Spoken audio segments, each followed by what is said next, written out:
Hello friends, welcome to my channel success fibre classes. आप सब कैसे हैं? तो आप लोगों की डिमांड पर हम आज की वीडियो लेकर आए हैं। तो इस वीडियो में मैं बात करूंगी चंडीगढ़ पीआरटी टीचिंग एप्टीट्यूड का सिलेबस। तो जैसा कि आप लोगों ने मैसेज में डाला था कि मैम टीचिंग एप्टीट्यूड का सिलेबस है वो डिटेल में बता दीजिए, तो इस वीडियो में हम बिल्कुल टीचिंग एप्टीट्यूड को डिटेल में डिस्कस करेंगे कि आपको इसमें क्या क्या टॉपिक्स है वो पढ़ने हैं। तो सबसे पहले टॉपिक से पता होने से पहले आपको पता होना चाहिए कि जो टीचिंग एप्टीट्यूड पूछा जाएगा चंडीगढ़ के अंदर वो कितने मार्क्स में पूछा जाएगा। तो यहाँ पर हम टीचिंग एप्टीट्यूड की जब बात करते हैं तो चंडीगढ़ में 15 मार्क्स का टीचिंग एप्टीट्यूड पूछा जाता है, जिसमें 10 मार्क्स आपके कंटेंट में से पूछा जाता है, ठीक है, आपके सिलेबस में से, और 5 क्वेश्चंस ऐसे होते हैं जो आपकी बेसिक अंडरस्टैंडिंग के बेस पर होते हैं, जो आपको सिर्फ अपनी समझ के बेस पर जिनका आंसर देना होता है। बाकी के जो 10 क्वेश्चन आपके पढ़े हुए में से आते हैं, ठीक है। तो ये हो गई यहाँ पर 15 मार्क्स की बात, किस तरह से 15 मार्क्स में क्वेश्चन पूछे जाते हैं। अब हम बात करते हैं जैसे टीचिंग एप्टीट्यूड की। तो टीचिंग एप्टीट्यूड 3 उसमें डिवाइड होता है। एक होता है सीडीपी, जिसको हम बोलते हैं चाइल्ड डेवलपमेंट एंड पेडागोजी, दूसरा होता है साइकोलॉजी और तीसरा होता है पेडागोजी। तो सीडीपी के अंदर हम पूरे जो बच्चे होते हैं उसके विकास के बारे में पढ़ते हैं, ठीक है, उसका cognitive development, mental development, social development, मतलब जितने भी डेवलपमेंट की बातें होती है सब सीडीपी के अंदर होती है। साइकोलॉजी के अंदर हम बेसिकली किन किन चीजों की बात करते हैं, जैसे इसमें कौन कौन से टॉपिक्स आते हैं, इंटेलिजेंस आ गया, एप्टीट्यूड आ गया, एटीट्यूड आ गया, ठीक है, मेमोरी आ गया। तो ये सब हमारे किस में आता है, ये हमारे साइकोलॉजी वाले पार्ट में आता है। और तीसरा पार्ट होता है पेडागोजी, कि कोई भी एक टीचर होता है वो जब किसी क्लास में जाता है तो वो बच्चे को किस तरह से हैंडल कर सकता है, तो ये सब हमारी पेडागोजी के अंदर आते हैं। तो बेसिकली सीडीपी और जो साइकोलॉजी होती है ये तो आप लोग बहुत से एग्जाम्स में पढ़ ही लेते हो, ठीक है। अब बात आती है पेडागोजी की, इसमें आपको क्या क्या टॉपिक्स है वो पढ़ने होते हैं। तो पेडागोजी की जब हम बात करते हैं तो इसमें जो सिलेबस डाला हुआ है उसमें सबसे पहले जो सिलेबस डाला हुआ है वो डाला है टीचिंग के बारे में, यानी इसमें जो पहला टॉपिक आपका टीचिंग का पूछा जाएगा। अब इस टीचिंग, तो ये एक मेन टॉपिक है, इस टीचिंग के अंदर भी कुछ सब टॉपिक्स आते हैं। तो सबसे पहले टीचिंग में आपको पढ़ना है टाइप ऑफ टीचिंग, कि टीचिंग के कितने टाइप्स होते हैं उसके बारे में आपको पढ़ना है, ठीक है।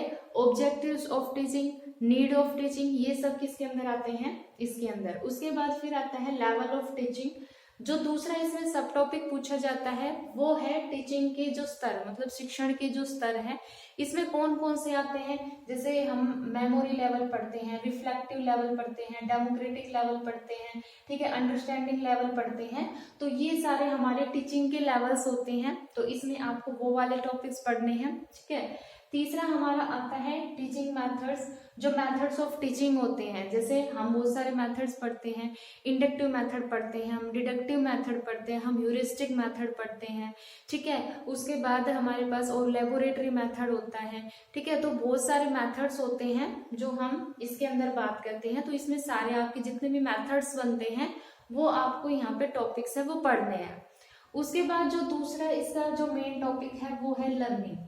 अब लर्निंग के अंदर आपको कौन कौन से टॉपिक्स पढ़ने हैं, तो इसमें पहला सब टॉपिक्स आता है आपका थ्योरी ऑफ लर्निंग।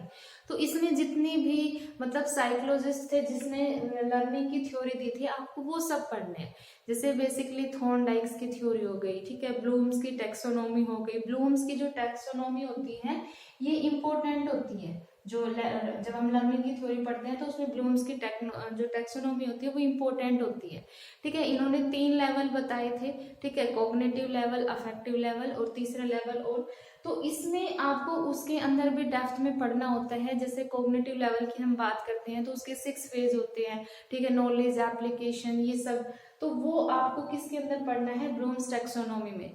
तो जितनी भी लर्निंग की थ्योरी है, ठीक है, चाहे स्किनर हो, चाहे ब्रूनर हो, बंडूरा हो, तो आपको वो सारी थ्योरी इसमें पढ़नी है, ठीक है। तो थ्योरी वाला जो मतलब टॉपिक है ये तो मतलब इजी सा है, आपको इजीली याद हो जाता है। उसके बाद फिर आता है फैक्टर अफेक्टिंग लर्निंग। लर्निंग पर जितने भी फैक्टर्स अफेक्ट करते हैं कि भाई क्या क्या मतलब फैक्टर्स हैं जो हमारे एक अधिगम को प्रभावित कर सकते हैं, तो वो आपको पढ़ने हैं। जैसे इंटेलिजेंस किस तरह से अफेक्ट करती है, तो ये सब टॉपिक इसके अंदर आते हैं, ठीक है। उसके बाद फिर हमारा जो नेक्स्ट टॉपिक आता है वो आता है राइट टू एजुकेशन। तो इसमें आपको RTE एक्ट 2009 पढ़ना है।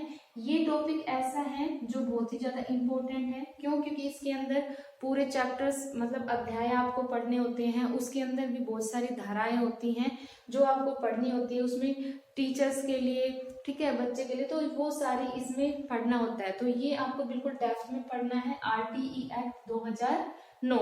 उसके बाद फिर जो NEP नेशनल एजुकेशन पॉलिसी है 2020 की, वो आपको पढ़नी है। इसके अंदर भी बहुत सारे टॉपिक आते हैं, जैसे FLN हो गया, ठीक है, लिटरेसी न्यूमेरेसी, ये सारे वाले पार्ट आपके किस में आते हैं, नेशनल एजुकेशन पॉलिसी के अंदर। तो इसको भी आपको बिल्कुल डेप्थ में पढ़ना है। उसके बाद फिर NCP, जो NCF वाला पार्ट है 2005, ये तो बहुत ही ज्यादा इम्पोर्टेंट है, जो नेशनल करिकुलम फ्रेमवर्क है, ये भी आपको पढ़ना है। इसमें भी, इसमें NCF में भाई जैसे शिक्षा बिना बोझ के किसने बताया था, पूरा उसका मतलब पूरा चार्ट आपको NCF का पढ़ना है, ठीक है। उसके बाद फिर जो इसमें नेक्स्ट टॉपिक आता है वो आता है कंप्रेहेंसिव एंड कॉन्टिन्यूस इवैल्यूएशन, जिसको हम बेसिकली इवैल्यूएशन बोलते हैं। तो उसमें आपको इवैल्यूएशन पढ़ना है, ठीक है, टाइप्स ऑफ इवैल्यूएशन आपको पढ़ना है पूरा अच्छे से। इसको जितनी भी मतलब उसके मूल्यांकन की प्रविधियां होती है वो आपको पढ़नी है, ठीक है। उपचारात्मक क्या होता है, निदानात्मक, डायग्नोस्टिक, एवोल्यूशन, रिमेडियल, सारे आपको इसके अंदर कवर करने हैं। यानी कहने का मतलब है इवैल्यूएशन को आप बिल्कुल पूरा करेंगे, बिल्कुल डेप्थ में करेंगे। उसके बाद फिर आता है असेसमेंट यानी आकलन, ये भी आपको पढ़ना है, ठीक है।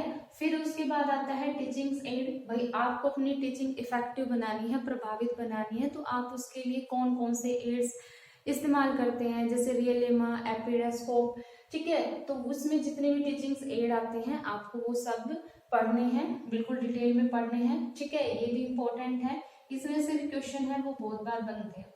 उसके बाद फिर टीचर्स क्वालिटी, भाई एक टीचर के अंदर क्या क्या क्वालिटी होनी चाहिए ताकि वो एक बच्चे को मतलब पूरा जो लर्निंग है वो प्रॉपर कराए, तो उसकी क्या क्या क्वालिटीज हैं, उसके गुण सारे आपको अच्छे से पढ़ने हैं।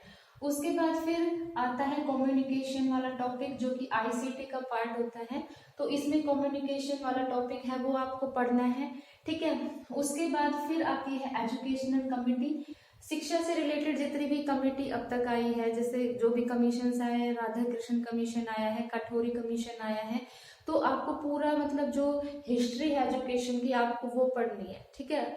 शुरुआत से लेकर अब तक जितनी भी कमेटी आई है आपको वो सारा पढ़ना है।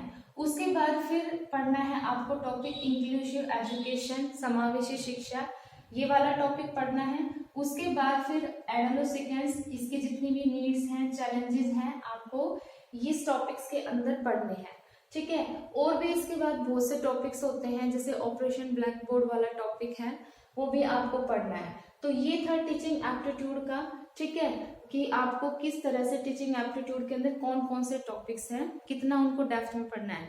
आपको जो ये टीचिंग एप्टीट्यूड वाला पार्ट होता है ये बिल्कुल अच्छे से पढ़ना है, क्योंकि आजकल क्या है कि जो टीचिंग एप्टीट्यूड है वो हर एग्जाम में पूछा जाने लगा है। चाहे आप DSSB की बात कर लो, ठीक है, 20 मार्क्स में, चाहे आप चंडीगढ़ की बात कर लो, आप कितने भी एग्जाम देते हो, चाहे KVS में, टीचिंग एप्टीट्यूड वाला पार्ट हमेशा अब सब में पूछा जाने लगा है। तो आप टीचिंग एप्टीट्यूड को इस तरह से पढ़िए ताकि एक बार पढ़ के आप उसको बहुत सारे एग्जाम के लिए यूज कर सके, ठीक है। अपनी बेसिक अंडरस्टैंडिंग जो आपने डेवलप करी है टीचिंग एप्टीट्यूड को पढ़ के वो हर एग्जाम में अप्लाई कर सको। तो आई होप आपको ये वीडियो अच्छी लगी हो, आपको अच्छे से समझ में आ गया होगा कि आपको टीचिंग एप्टीट्यूड को कैसे पढ़ना है। अगर वीडियो अच्छी लगी है तो चैनल को ज़्यादा से ज़्यादा लाइक कीजिए, शेयर कीजिए, सब्सक्राइब कीजिए। अगर आपका टीचिंग एप्टीट्यूड से रिलेटेड कोई भी डाउट है, उसकी बुक से रिलेटेड कोई डाउट है, तो आप मेरे को कमेंट में डाल दीजिएगा, मैं उसका रिप्लाई करने की कोशिश करूँगी। Thank you very much.